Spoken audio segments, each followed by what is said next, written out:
Good morning. Yeah, still morning. Paul, can you hear me?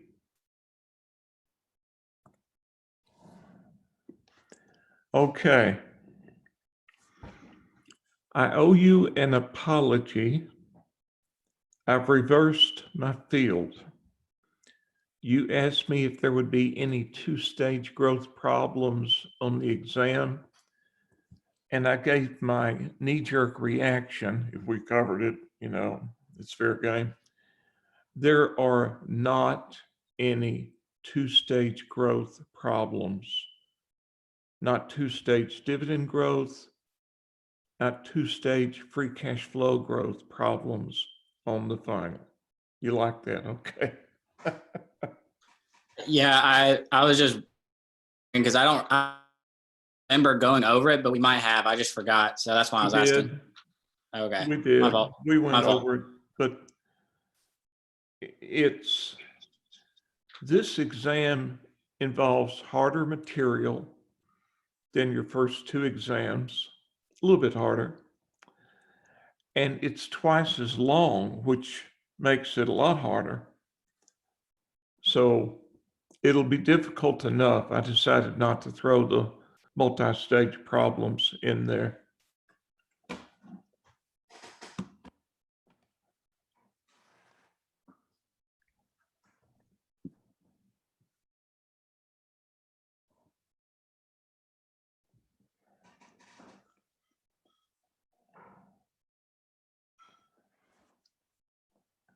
Connor and Elisa, good morning.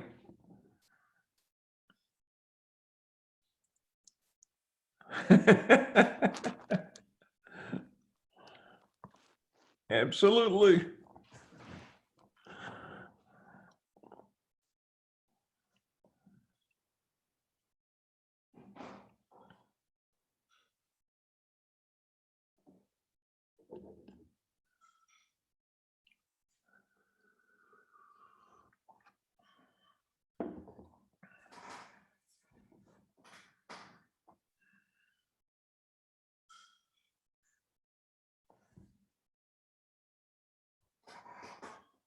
See what time it is. 3 minutes. Do any of you guys have questions while we're waiting for the others to gather?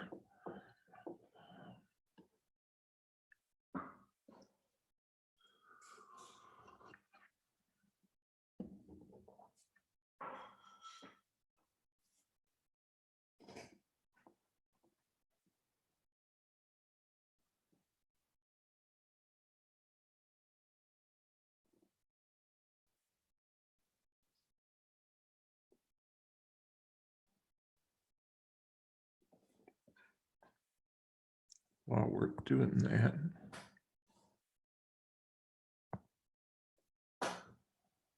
there it is it?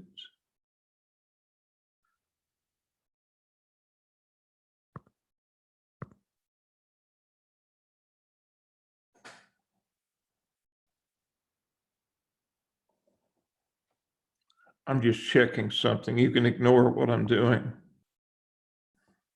Aha.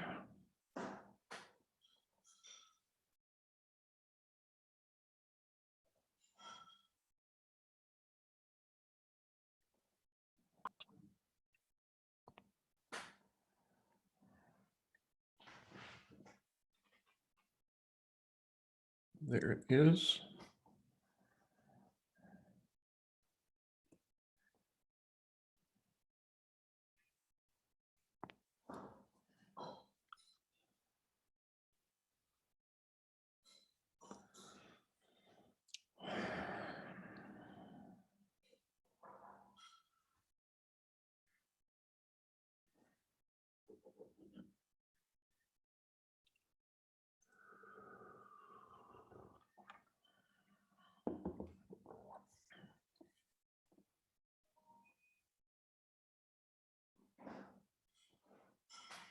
Give it another minute.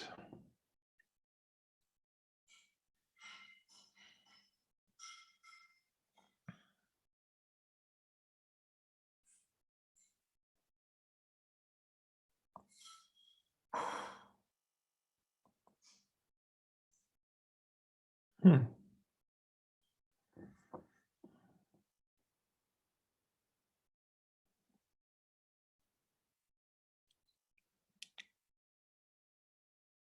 Oops.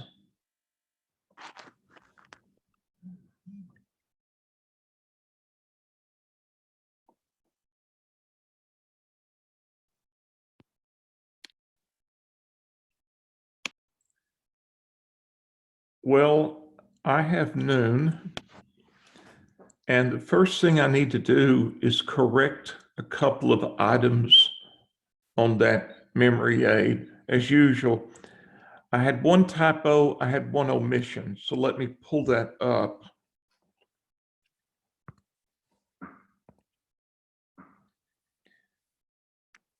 On the, what is that? Second page, top right. See there where it says fixed assets equals 800?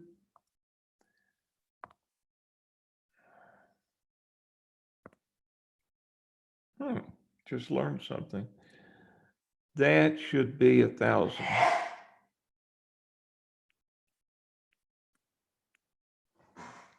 Bless you. It was just a typo for that. You guys got it? Top right of the second page, good, okay.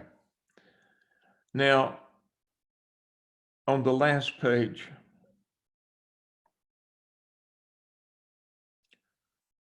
I had an omission.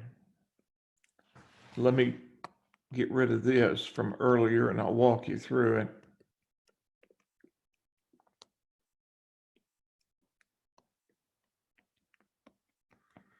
This was the stuff from chapter 12, where you come up with the project cash flows.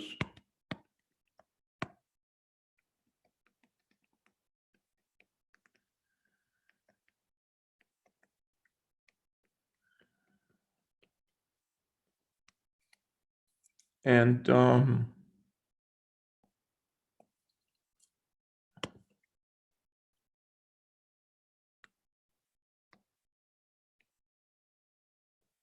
right.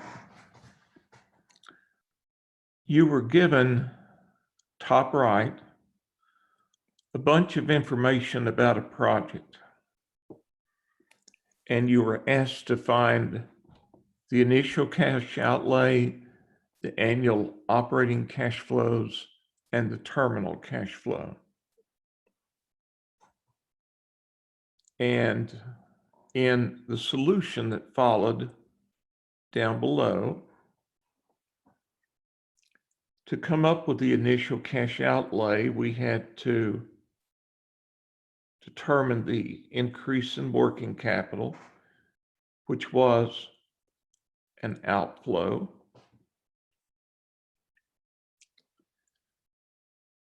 Then the next segment of cash flows are the operating cash flows. And I gave you the operating cash flow solution for year one, but I failed to give it to you for year two. And in this particular problem, you were given simpler depreciation percentages. Instead of that 33.33, this was just 33%. Instead of 44.45, it was 45, and so on. Well, to get the operating cash flow for year two,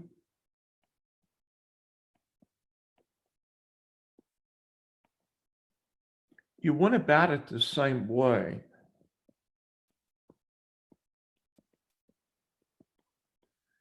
It would be the change in sales revenues after tax,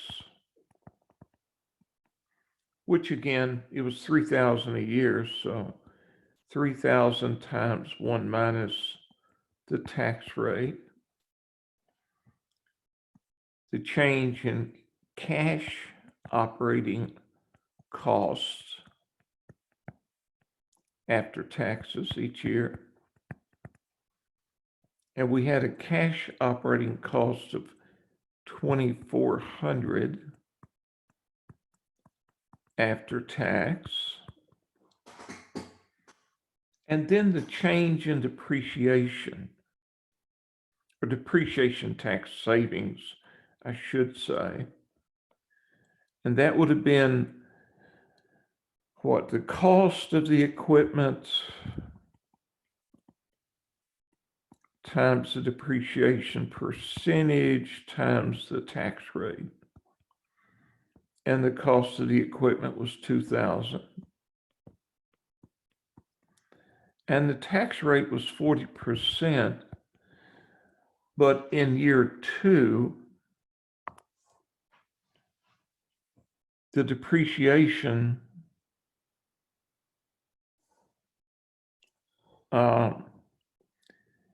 instead of 33%, it was 45%.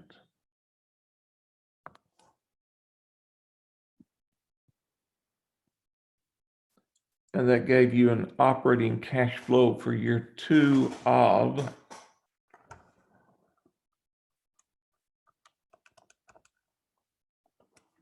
it's 0.45, sorry about that.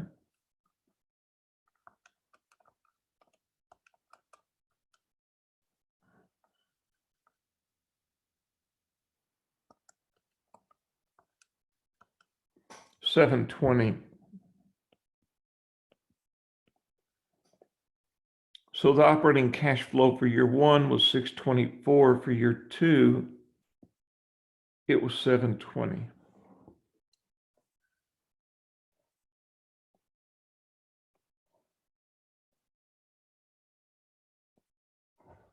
So the 2 mistakes I made at the top of page 2,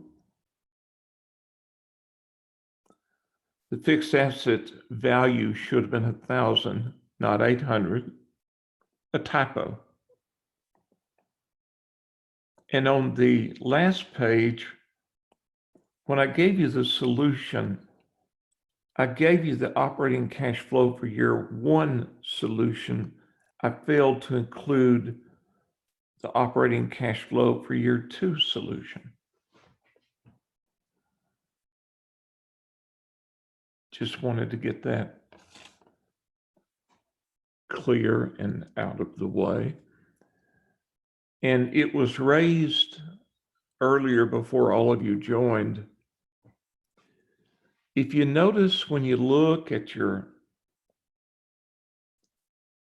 what are we calling this, a memory aid, where I put a bunch of problems, nowhere in there did I put a 2-stage growth problem, not 2-stage growth dividend problem, not 2-stage growth free cash flow problem.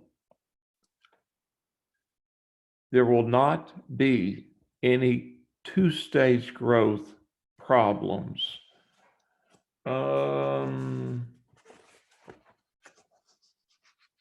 Like, I think in your chapter 12 slides, I had a 2-stage growth. No, it didn't. Okay. Well, in your chapter 9 slides, I had a 2-stage growth problem involving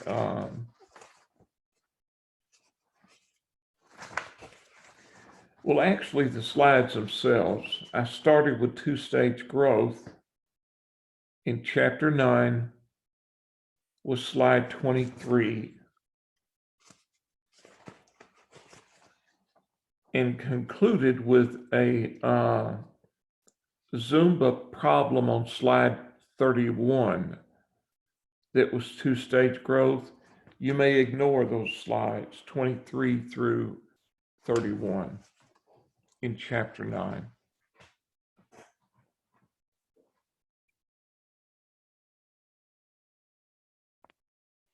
Now, as I said earlier, I don't have a script.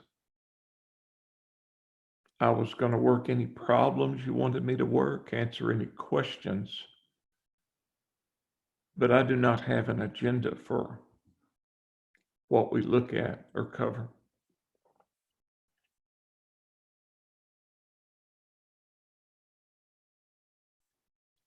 While you're... I'm sorry. Can No, you go right explain the ahead. memory aid sheet again? Say What all we again, can put on it? Can you explain the memory aid sheet again? What all we can put on it? anything you want. Okay.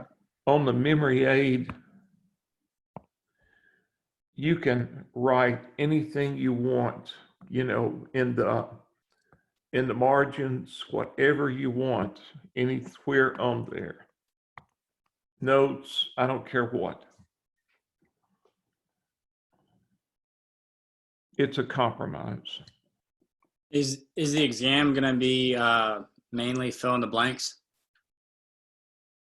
No, it's going to be multiple choice. All multiple choice? All multiple choice. Awesome. Thank you. People say that, you know, students automatically think they want multiple choice, but sometimes multiple choice are tricky. But yeah, Paul, to answer your question, the whole thing's multiple choice. It's about a third multiple choice questions, and the other 2/3 roughly is multiple choice problems. But there are a lot of questions and a lot of problems. I appreciate it. And you might wonder, let me see if I can find something. What should you study for the question portion? And you'll notice at the end of your slides for every chapter, if I can get this to slide down, no pun intended, there are a bunch of questions.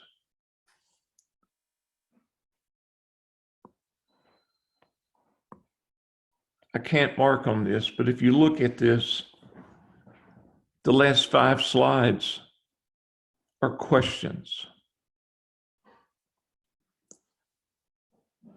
And I have these at the end of each chapter. And if you understand those, you'll nail the 1/3 of the test that's problems. Pardon me, questions. That's questions.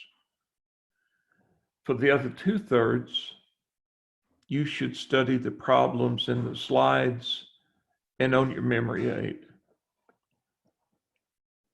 And you could look at the problems in the book, but your exam is 2 days from now. So at this point, I'd focus on the problems in the slides and the problems on the memory aid.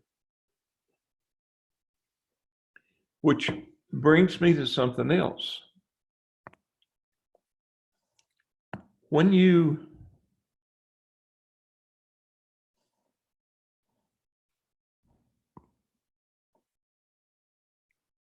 oh well,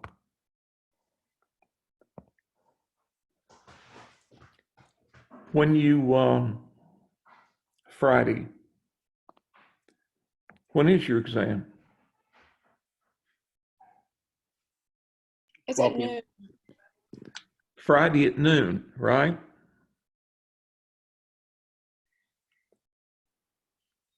Somebody tell me I'm right. Yes, sir. Yeah, okay. What you will do a few minutes before noon, you've received an invitation for a Zoom meeting. Log into that Zoom meeting.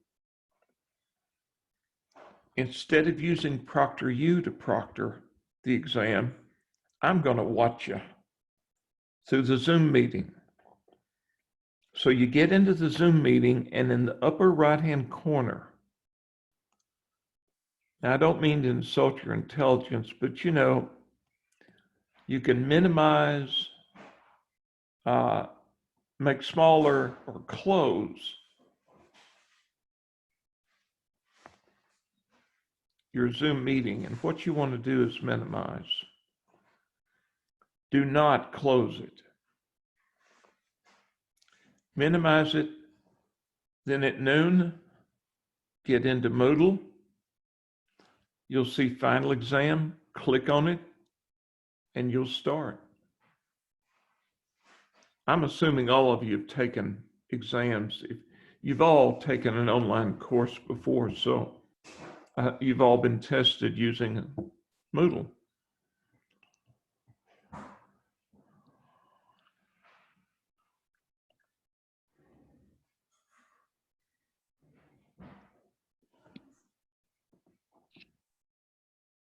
Any questions?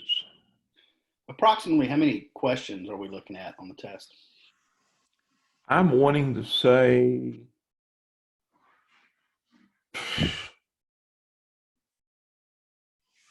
between 15 and 20 questions and about the same number of problems, but the problems are worth more.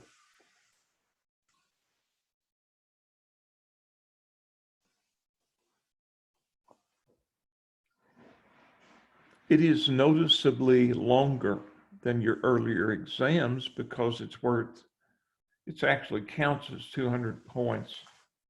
I set it up as a 100-point exam, but then so I can read the scores more easily. Then whatever your score is, I double it, and that's the points you get. Like if you make 80 on the exam, I double that to 160 out of 200 possible. You don't need to worry about that. Just, take the exam.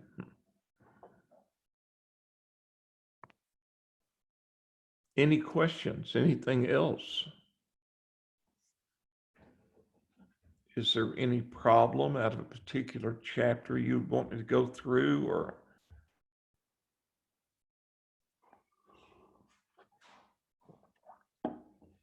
Oh, one other thing. I am not going to answer the questions at the ends of the chapters. But if you'll post a question to the forum, ask the prof/class, and somebody responds, then I'll jump in and note whether the response is correct or not.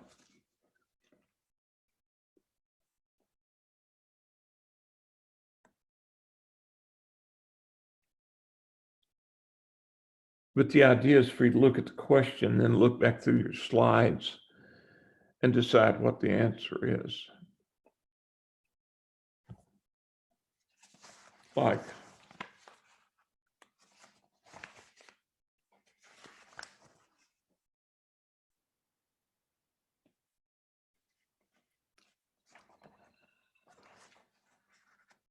at the end of chapter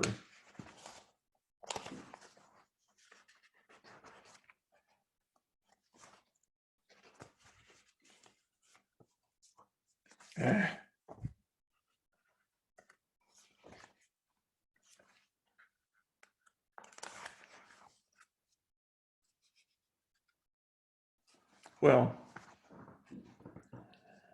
I said I have questions at the end of the chapter slides. I have them for some and for some I don't, or, well, let me look.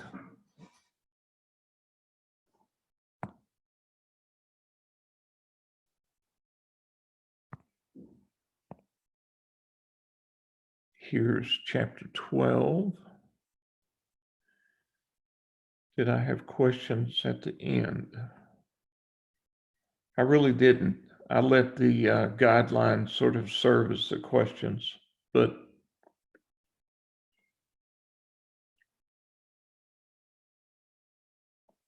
we went over these Monday.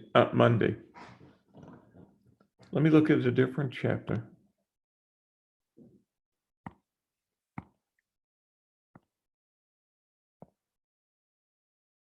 Cost of capital. Did I have questions at the end of it?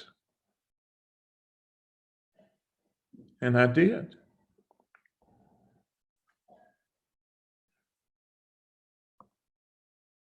I can't draw on this, but the first question, are the weights for finding the cost of capital based on book values or market values? And if you look back earlier in the slides, they're based on market values because that's closer to shareholder wealth. Shareholder wealth is based on the market value of the stock. So we want the weights for the cost of debt and the cost of equity to be based on market values. Which of the four sources of long-term funding typically involves the smallest cost?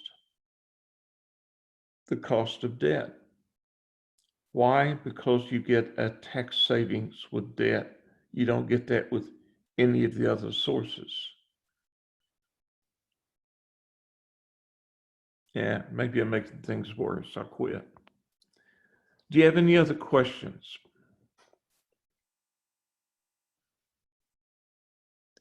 Anything at all? Silent group. Okay, good to go? All right, if you think of something between now and Friday, email me and I'll try to respond to you. Otherwise, I'll see you guys just a tad before noon this Friday. Study hard. Be safe. Bye-bye.